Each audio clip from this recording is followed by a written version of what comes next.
गुरुर्ब्रह्मा गुरुर्विष्णु गुरुदेवो महेश्वरा गुरु साक्षात् परब्रह्म तस्मै श्री गुरुवे नमः।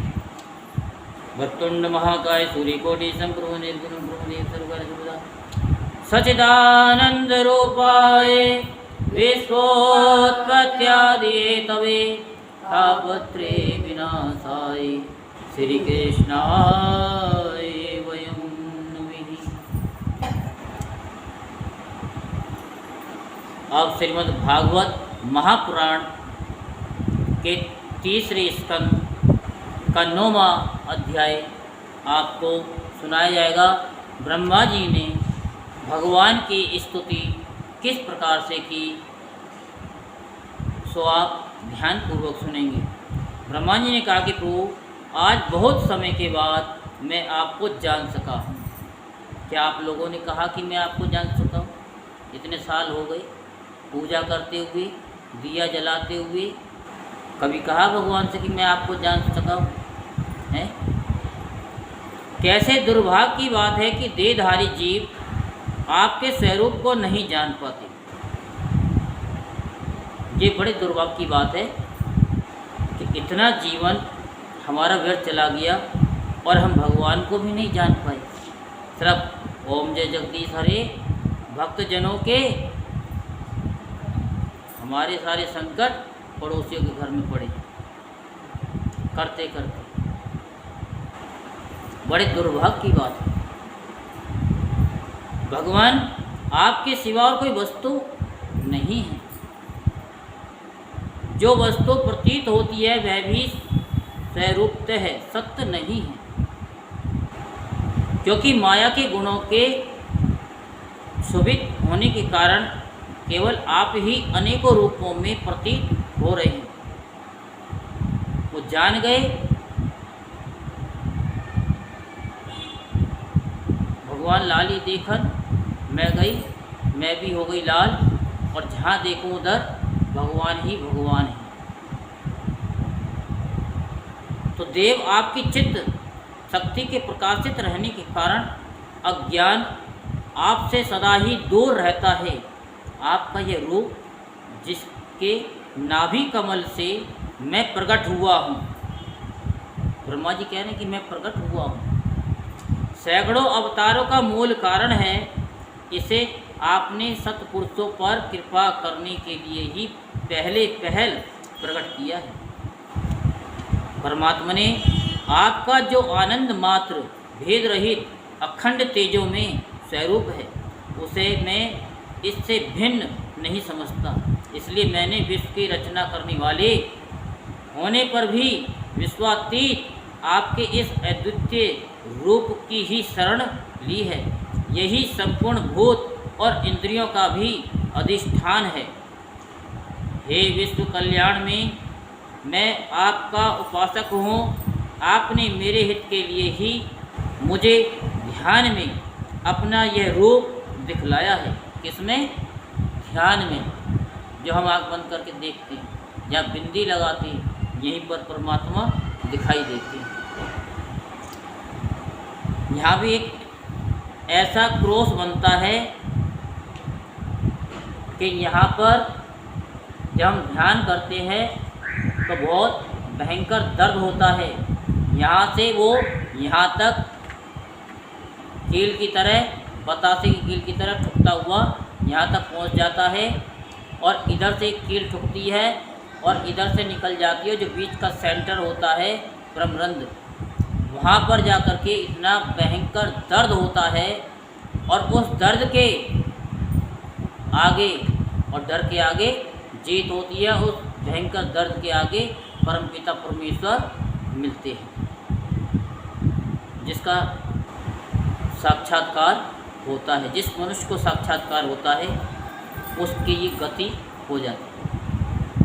जो पापात्मा विषयासक्त जीव है वे ही इसका अनादर करते हैं। मैं तो आपको इसी रूप में बार बार नमस्कार करता हूँ। मेरे स्वामी, जो लोग वेद रूप वायु से लाई हुई आपके चरण रूप कमल कोश की गंध को अपने कर्णपुटों से ग्रहण करते हैं, जो आप कर रहे हैं, कानों से ही तो सुन रहे हैं। उन अपने भक्तजनों के हृदय कमल से आप कभी दूर नहीं होते, क्योंकि वे पराभक्ति रूप डोरी से आपके पाद पद्मों को बांध लेते हैं। जब तक पुरुष आपके अभय प्रद चरणारविंदों का आश्रय नहीं लेता, तभी तक उसे धन, घर और बंधुजनों के कारण प्राप्त होने वाले भय, शोक, लालसा, दीनता और अत्यंत क्षोभ आदि सताते हैं, और तभी तक उसे में मेरेपन का दुराग्रह रहता है, जो दुख का एकमात्र कारण है। जो लोग सब प्रकार के अमंगलों को नष्ट करने वाले आपके श्रवण, कीर्तन आदि प्रसंगों से इंद्रियों को हटाकर लेश मात्र विषय सुख के लिए दीन और मन ही मन ललायित होकर निरंतर दुष्कर्मों में लगे रहते हैं, उन बेचारों की बुद्धि देव ने हर ली है। अच्युत, उरुक्रम इस प्रजा को भूख, प्यास, वात, पित्त, कफ, सर्दी, गर्मी, हवा और वर्षा से परस्पर एक दूसरे से तथा कामाग्नि और दुसह क्रोध से बार बार कष्ट उठाते देखकर मेरा मन बड़ा खिन्न होता है।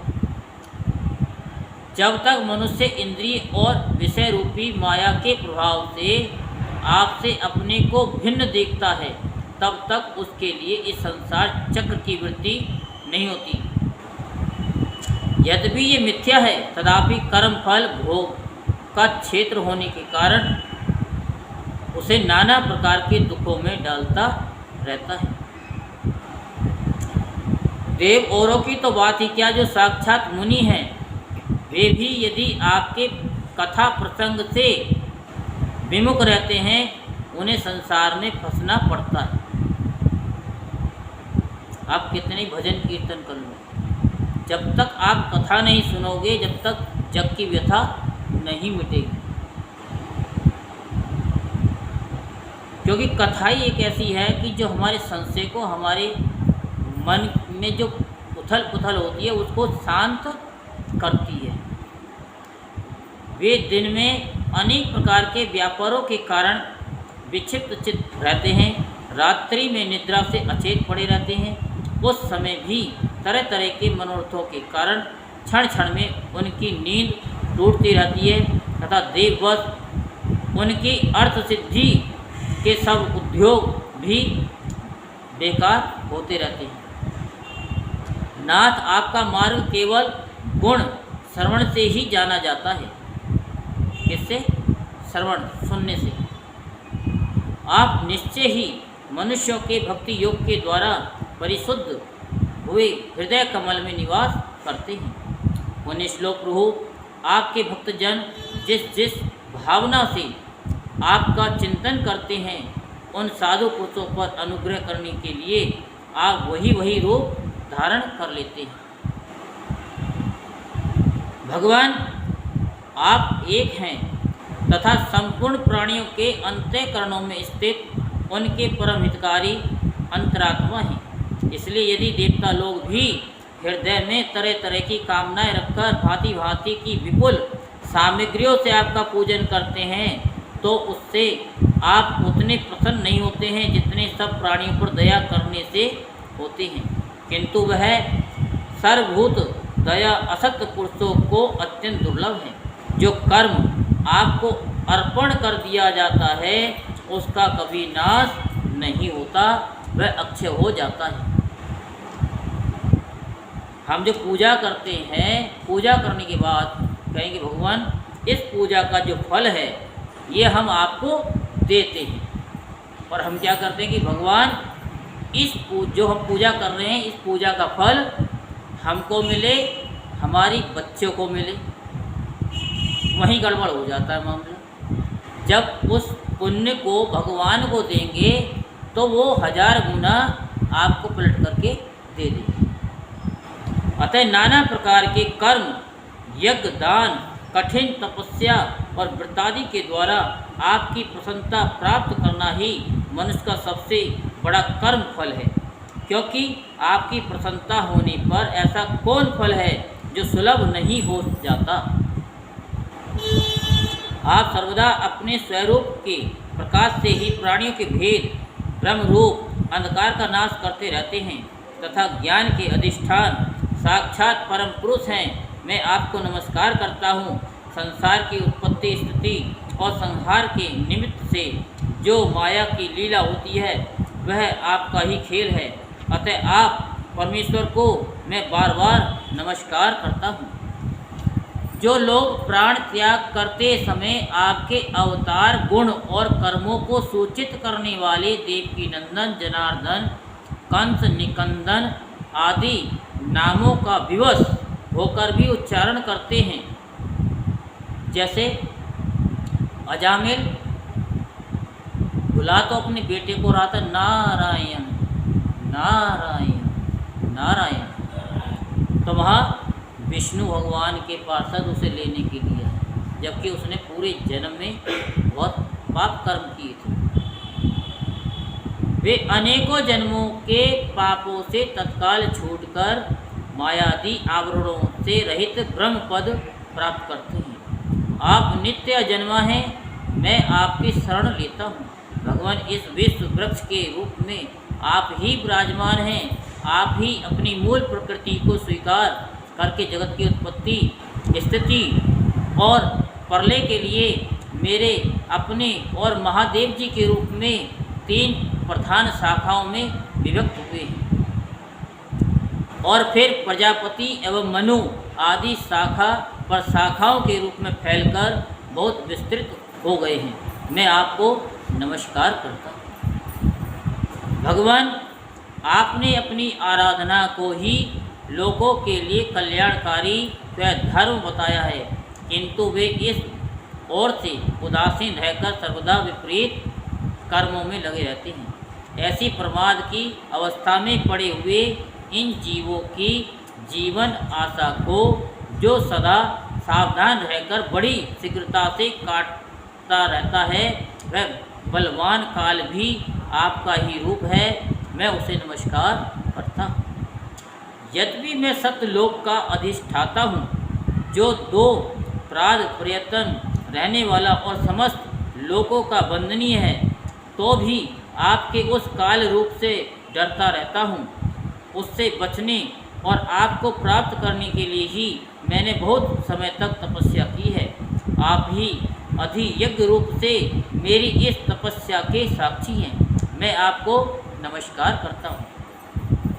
आप पूर्ण काम हैं, आपको किसी विषय सुख की इच्छा नहीं है, तो भी आपने अपनी बनाई हुई धर्म मर्यादा की रक्षा के लिए पशु, पक्षी, मनुष्य और देवता आदि जीव योनियों में अपनी ही इच्छा से शरीर धारण कर अनेकों लीलाएं की हैं। ऐसे आप पुरुषोत्तम भगवान को मेरा नमस्कार है। प्रभु, आप अविद्या, असीमता, राग, द्वेष और अभिनिवेश 5 में से किसी के भी अधीन नहीं है। तथापि इस विषय या इस समय जो सारे संसार को अपने उदर में लीन कर भयंकर तरंगमालाओं से विक्षुब्ध प्रलयकालीन जल में अनंत विग्रह की कोमल सैया पर शयन कर रहे हैं, वह पूर्व कल्प की कर्म परंपरा से श्रमित हुए जीवों को विश्राम देने के लिए ही है। आपके नाभि कमल रूप भवन से मेरा जन्म हुआ है। यह संपूर्ण विश्व आपके उदर में समाया हुआ है। आपकी कृपा से ही मैं त्रिलोकी की रचना रूप उपकार में प्रवृत्त हुआ हूँ। इस समय योग निद्रा का अंत हो जाने के कारण आपके नेत्र कमल विकसित हो रहे हैं। आपको मेरा नमस्कार है। ये स्तुति कौन कर रहे हैं?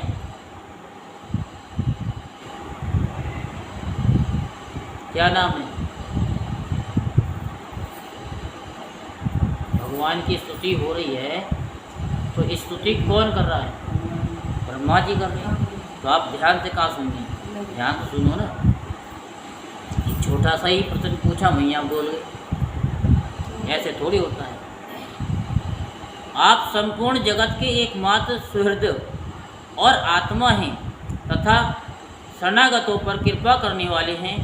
अतः अपने जिस ज्ञान और ऐश्वर्य से आप विश्व को आनंदित करते हैं, उसी से मेरी बुद्धि को भी युक्त करें, जिससे मैं पूर्व कल्प के समान इस समय भी जगत की रचना कर सकूं। आप भक्तवांछा कल्पतरु हैं। अपनी शक्ति लक्ष्मी जी के सहित अनेकों गुणावतार लेकर आप जो जो अद्भुत कर्म करेंगे, मेरा ये जगत की रचना करने का उद्यम भी उन्हीं में से एक है। अतः इसे रचते समय आप मेरे चित्त को प्रेरित करें, शक्ति प्रदान करें, जिससे मैं सृष्टि रचना विषयक अभिमान रूप से मल से दूर रह सकूं। प्रभु, इस प्रलयकालीन जल में शयन करते हुए आप अनंत शक्ति परम पुरुष के नाभि कमल से मेरा प्रादुर्भाव हुआ है और मैं हूँ भी आपकी ही विज्ञान शक्ति। अतः इस जगत के विचित्र रूप का विस्तार करते समय आपकी कृपा से मेरी वेद रूप वाणी का उच्चारण लुप्त न हो। आप अपार करुणा में पुराण पुरुष है। आप परम प्रेममयी मुस्कान के सहित अपने नेत्र कमल खोलिए और शेष सैया से उठकर विश्व के उद्भव के लिए अपनी सुमधुर वाणी से मेरा विषाद दूर कीजिए। श्री मैत्री जी कहते हैं कि विदुर जी इस प्रकार तप विद्या और समाधि के द्वारा अपनी उत्पत्ति स्थान श्री भगवान को देखकर तथा अपने मन और वाणी की शक्ति के अनुसार उनकी स्तुति कर ब्रह्मा जी थके से होकर मौन हो गए। श्री मधुसूदन भगवान ने देखा कि ब्रह्मा जी इस प्रलय जल राशि से बहुत घबराए हुए हैं तथा लोक रचना के विषय में कोई निश्चित विचार न होने के कारण उनका चित्त बहुत खिन्न है। तब उनके अभिप्राय को जानकर वे अपनी गंभीर वाणी से उनका खेद शांत करते हुए कहने लगे। श्री भगवान ने कहा कि वेद गर्भ, तुम विषाद के वशीभूत हो, आलस्य न करो, सृष्टि रचना के उद्यम में तत्पर हो जाओ। तुम मुझसे जो कुछ चाहते हो उसे तो मैं पहले ही कर चुका हूँ। तुम केवल फिर तप करो और भागवत ज्ञान का अनुष्ठान करो। उनके द्वारा तुम सब लोगों को स्पष्टता अपने अंतःकरण में देखोगे। कहाँ देखोगे? अपने अंतःकरण में। फिर भक्ति युक्त और समाहित चित्त होकर तुम संपूर्ण लोक और अपने में मुझको व्याप्त देखोगे तथा मुझ में संपूर्ण लोक और अपने आप को देखोगे। ऐसे समझोगे कि जब मैं था तब हरि नहीं, जब हरि है तो मैं नहीं। जिस समय जीव काष्ठ में व्याप्त अग्नि के समान समस्त भूतों में मुझे ही स्थित देखता है, उसी समय वह अपने अज्ञान रूप मल से मुक्त हो जाता है। जब वह अपने को भूत इंद्रिय गुण और अंतःकरण से रहित तथा स्वरूपतः मुझसे अभिन्न देखता है, तब मोक्ष पद प्राप्त कर लेता है। ब्रह्मा जी नाना प्रकार के कर्म संस्कारों के अनुसार अनेक प्रकार के जीव दृष्टि को रचने की इच्छा होने पर भी तुम्हारा चित्त मोहित नहीं होता। ये मेरी अतिशय कृपा का ही फल है। तुम सबसे पहले मंत्र दृष्टा हो। प्रजा उत्पन्न करते समय भी तुम्हारा मन मुझ में ही लगा रहता है। इसी से पाप में रजोगुण तुमको बांध नहीं पाता। तुम मुझे भूत इंद्रिय गुण और अंतःकरण से रहित समझते हो। इससे जान पड़ता है कि यद्यपि देहधारी जीवों को मेरा ज्ञान होना बहुत कठिन है, तथापि तुमने मुझे जान लिया है। मेरा आश्रय कोई है या नहीं, इस संदेह से तुम कमलनाल के द्वारा जल में उसका मूल खोज रहे थे। सो मैंने तुम्हें अपना यह स्वरूप अंतःकरण में ही दिखलाया कि तू इधर उधर कहाँ भटक रहा है, मैं तेरे अंदर ही हूँ। प्यारे ब्रह्मा जी, तुमने जो मेरी कथाओं के वैभव से युक्त मेरी स्तुति की है और तपस्या में जो तुम्हारी निष्ठा है, वह भी मेरी ही कृपा का फल है। लोक रचना की इच्छा से तुमने सैगुण प्रतीत होने पर भी जो निर्गुण रूप से मेरा वर्णन करते हुए स्तुति की है, उससे मैं बहुत प्रसन्न हूँ। तुम्हारा कल्याण हो। मैं समस्त कामनाओं और मनोरथों को पूर्ण करने में समर्थ हूँ। जो पुरुष नित्य प्रति इस स्तोत्र द्वारा स्तुति करके मेरा भजन करेगा, उस पर मैं शीघ्र ही प्रसन्न हो जाऊंगा। भगवान ने आप पर बहुत बड़ी कृपा की है, जो आप सुन रहे हो। तत्ववेताओं का मत है कि पूर्त तप, यज्ञ, दान, योग और समाधि आदि साधनों से प्राप्त होने वाला जो परम कल्याण में फल है, वह मेरी प्रसन्नता ही है। विधाता, मैं आत्माओं का भी आत्मा और स्त्री पुत्र आदि प्रियों का भी प्रिय हूँ। वे आदि भी मेरे ही लिए प्रिय हैं, अतः मुझसे ही प्रेम करना चाहिए। ब्रह्मा जी त्रिलोकी को तथा जो प्रजा उस समय मुझ में लीन है, उसे तुम पूर्व कल्प के समान मुझसे उत्पन्न हुए अपने सर्ववेद में स्वरूप से स्वयं ही रचो। श्री मैत्री जी कहते हैं कि प्रकृति और पुरुष के स्वामी कमलनाभ भगवान सृष्टिकर्ता ब्रह्मा जी को इस प्रकार जगत की अभिव्यक्ति करवाकर अपनी उस नारायण रूप से अदृश्य हो गए। यहीं पर तीसरे स्कंद का 9वां अध्याय संपूर्ण होता है। बोलो वृंदावन बिहारी लाल की जय, बोलो बांके बिहारी लाल की जय। ओम नमो भगवते वासुदेवाय, ओम नमो भगवते वासुदेवाय, वासुदेवाय वासुदेवाय वासुदेवाय। ओम नमो भगवते वासुदेवाय, ओम नमो भगवते वासुदेवाय।